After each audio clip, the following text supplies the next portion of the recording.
Dragon গাছে continue ফল ধরছে, আর এই গাছে অনবরত কিন্তু ফল দেবে।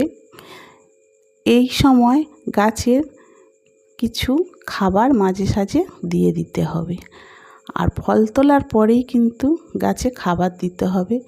এই যে কুঁড়িটা হয়েছে, এই কুঁড়িতে পিঁপড়ে হচ্ছিল, আর তাতে ওই হলুদ গুঁড়ো দিয়ে দিয়েছিলাম।